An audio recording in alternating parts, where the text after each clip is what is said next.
शहर में तेजस अपनी पत्नी नीरू के साथ रहता था। पति पत्नी दोनों ही नौकरी करते थे। एक दिन तेजस गांव अपनी माँ के पास फोन करता है। हेलो, प्रणाम माँ। जीते रहो माँ, तुम दादी बनने वाली हो हैं? अरे वाह, ठीक है बेटा, मैं कल ही आती हूँ। जब माँ जी शहर पहुंची तो बेटे बहू ने बहुत अच्छे से स्वागत किया। लीजिए माँ जी, चाय। अरे गर्मा गर्म पकोड़े ले आओ माँ के लिए। नीरू रसोई में गई और 2 मिनट में ही पकोड़े ले आई। जी ये लीजिए। बहू, जादू से बनाए हैं क्या? अभी तो रसोई में गई थी। यम्मी। माँ जी, शीला रसोई में पकोड़े तल रही है, मैं बस लेकर आई। हे भगवान, मेरा धर्म भ्रष्ट कर दिया तूने। अब तो गंगा जल से शुद्धिकरण करना होगा। दूसरे दिन, माँ जी मैंने नाश्ता बना दिया है, ऑफिस जा रही हूँ। पर अभी तो घर का सारा काम पड़ा है। शीला आती ही होगी, झाड़ू पोछा बर्तन कपड़े वो सब कर लेगी। हमारे जमाने में घर का सारा काम हम ही करते थे। जी माँ जी, आप बहुत होशियार हैं, मैं घर ऑफिस दोनों नहीं संभाल पाती। तो जरूरत क्या है घर से बाहर जाकर चाकरी करने की? वैसे भी घर का काम खुद करने से घर में बरकत आती है, समझी? पर माँ जी।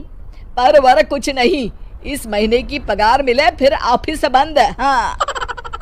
रात को नीरू तेजस से कहती है, सुनिए जी, माँ जी बोल रही थी कि मैं नौकरी छोड़ दूं। वैसे ठीक ही तो है, अभी तुम्हें आराम की जरूरत है। फिर भी आराम कहाँ, शीला को छुड़ाने के लिए बोल रही थी। तो अब 24 घंटे में इतना काम तो कर ही सकती हो। पर जॉब पसंद है मुझे, घर पर मन नहीं लगेगा। अगले दिन जब दोनों ऑफिस के लिए निकल रहे थे, मेरी तो कोई कीमत ही नहीं है इस घर में। माँ जी, आजकल महंगाई बहुत है, रहन सहन भी बदल गया है, दोनों नौकरी करते हैं तभी ठीक रहता है। अच्छा, तू कहना क्या चाहती है? मेरा बेटा तुझे बिठा के खिला नहीं सकता? तू ही इस घर का खर्च चला रही है, हैं? नहीं माँ जी, मेरा वो मतलब नहीं था। मतलब खूब समझती हूँ, ये बाल धूप में सफेद नहीं किए मैंने। हाँ। अब तो ये रोज का काम हो गया था। तेजस भी रोज की झिकझिक से परेशान हो गया था। एक दिन उसने कहा, नीरू, वैसे भी तुम्हें मैटरनिटी लीव मिलने वाली है, तो अभी से ही छुट्टी ले लो। पर क्या, मेरी सैलरी अच्छी खासी है। आखिर नीरू ने रिजाइन कर दिया। जब बच्चा हुआ तो घर में सब बहुत खुश हुए। कुछ दिनों बाद तेजस फाइल देख रहा था। क्या हुआ तेजस, कुछ परेशान लग रहे हो? हाँ, वो हमारी जितनी सेविंग्स थी वो तो हॉस्पिटल में और छठी के फंक्शन में खत्म हो गई है नीरू। और अभी वैसे मंदी चल रही है तो मैं बोल रही थी कल मुन्ना को हेपेटाइटिस का टीका लगवाना है। नीरू, क्या पोस्टपोन नहीं कर सकते?